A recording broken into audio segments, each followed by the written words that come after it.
안녕하세요. 리치빌더입니다. 요즘 대출 규제 때문에 수도권 진입 자체가 막혀버린 분들이 많습니다. 그래서 자연스럽게 지방 아파트나 빌라를 보기 시작하는데요. 그럴 때마다 이런 말도 꼭 나오더라고요. 지방은 사면 돈 묶인다. 근데 정말 그럴까요? 저는 첫 투자부터 지금까지 지방 경매만 집중적으로 투자를 해왔습니다. 그리고 저희 수강생분들도 대부분 지방에서 투자를 하고 계세요. 오늘 영상에서는 실제 제가 낙찰받고 매도했던 창안 아파트 사례를 통해서 지방 사면은 돈 묶인다. 이 말이 얼마나 잘못된 편견인지 제가 보여드리도록 하겠습니다. 자, 수도권은 LTV, DSR 규제로 들어가고 싶어도 쉽게 들어가기가 어려워졌어요. 그런데 지방은 상대적으로 규제가 덜합니다. 진입 장벽이 낮아요. 그래서 오히려 지금 같은 시기에는 지방 시장이 기회가 될 수 있는 거죠. 근데 앞에서도 말씀드렸듯이 대부분 사람들이 지방은 집 사면 돈 못 깬다고 그렇게 이야기를 합니다. 그런데 여러분들, 지방도 사람이 사는 곳이에요. 이사하고, 결혼하고, 직장 옮기고, 이렇게 사람이 살아가는 곳에는 반드시 매도가 발생합니다. 그걸 증명하는 게 바로 실거래가예요. 실거래가가 존재한다는 것은 누군가는 다 사고 팔고 있다는 거죠. 네, 수도권보다 거래량이 적더라도 꾸준히 거래가 이어진다면 지방은 절대 묶이는 시장으로 볼 수가 없어요. 결국 중요한 거는 지역이 아니라 그 지역 안에 실제 수요가 존재하느냐입니다. 말로만 설명드리는 것보다 실제 사례를 보여드리는 게 더 빠를 것 같습니다. 제가 직접 투자했던 경남 창원의 한 아파트인데요. 감정가는 6,500만 원. 예, 저는 2,891만 원에 낙찰을 받았습니다. 입찰자는 총 3명이었고, 제가 최고가 매수 신고인으로 낙찰이 되었어요. 대출은 2,310만 원이 나왔고요. 이자는 한 5%, 그리고 중도상환 수수료가 1%였습니다.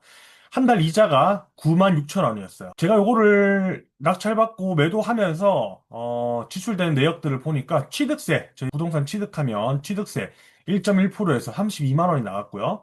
그리고 법무 비용이나 다른 이제 기타 비용으로 해서 한 45만 원 정도가 나갔습니다. 그리고 중개 수수료 25만 원 나갔고요. 저희가 이제 대출 중도 상환하면서 중도 상환 수수료가 23만 원 나갔습니다.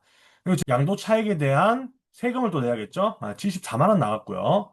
그리고 대출 이자는 한 달만 냈기 때문에 대출 이자는 9만 6천 원이 나갔습니다. 그렇게 해서 총 지출된 금액은 209만 원 정도였어요. 낙찰받은 지 두 달 만에 4,250만 원에 매도를 했습니다.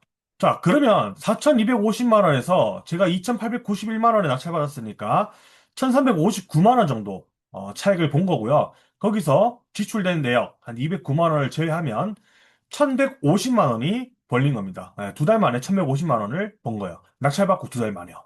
그런데 이 사례에서 많은 분들이 가장 신기해하는 포인트가 있어요. 이 단지는 거래가 거의 없는 단지였거든요. 근데 인테리어도 한 번도 하지 않아가지고 내부 상태가 정말 지저분했어요. 1년치 실거래가가 5건도 안 되는 곳이었고, 제가 매도한 뒤에도 6개월 동안 거래가 한 건도 없을 정도로 팔리지 않는 곳이었습니다. 근데 저는 그런 매물을 수리를 아예 안 하고 낙찰받은 지 두 달 만에 매도를 했습니다. 그게 가능하냐고 생각하시는 분들도 계실 겁니다. 신축이나 준신축은 작은 흠이 있다면 고쳐서 매도를 하는 게 맞습니다. 근데 연식이 어느 정도 된 아파트가 되게 지저분한 상태예요. 그러면 아예 오히려 수리비를 빼주고 빠르게 매도하는 게 더 나은 경우가 있습니다. 왜냐하면 자기네들 입맛대로 수리를 하기를 원하시는 분들이 계시거든요. 저는 돈이 고이기보다 흘러야 하는 게 맞다고 생각을 합니다. 저희가 충분히 수익을 낼 수 있는 상황이다. 그러면 조금 덜 벌더라도 이거를 빠르게 매도해서 돈을 굴리는 게 맞아요. 괜히 욕심내다가 진짜 묶여버리는 경우가 있습니다. 결국 중요한 거는 매도 타이밍을 잘 알아야 한다는 거죠. 자, 그리고 사실 이렇게 빨리 매도할 수 있었던 게 이 이유만 있었던 건 아닙니다. 혹시나 빨리 이렇게 매도할 수 있었던 이유가 궁금하신 분들은 댓글로 남겨주세요. 오늘 이 영상 하나에서 다 공개하기에는 조금 제한이 있습니다. 그래서 원하시는 분들이 많다면 제가 다음 영상에서 어떻게 빠르게 매도를 할 수 있었는지 그 방법을 공개 한번 해보도록 하겠습니다. 자, 지방 아파트라고 해서 아무런 물건이나 사면 되는 건 아니에요. 자, 경매 투자를 하신다. 단기 매도를 하신다. 그러면 이 세 가지는 꼭 체크를 하셔야 합니다. 자, 시세보다 싸게 매수가 가능한가? 예. 그리고 매수세가 있는가? 그리고 매수세가 없어도 가격 절충을 해준다면 매도가 가능한가? 마지막에 이 기준은 경험상 1억대 초반 물건에서 효과가 가장 좋았던 것 같아요.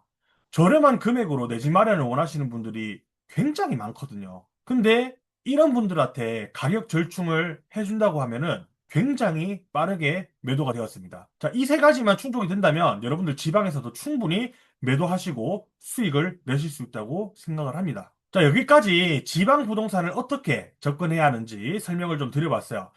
대출 규제가 좀 심한 지금 지방 경매는 여러분들한테 새로운 기회로 저는 생각이 됩니다. 경매 단타에서 결국 중요한 거는 여러분들 싸게 사서 시세대로 파는 거예요. 이번 영상에서 지방은 묶인다. 이런 고정관념을 좀 내려놓고 새로운 시선으로 지방 물건을 바라보실 수 있는 그런 계기가 되셨으면 좋겠습니다. 그러면 저는 다음 영상으로 찾아뵙도록 하겠습니다. 감사합니다.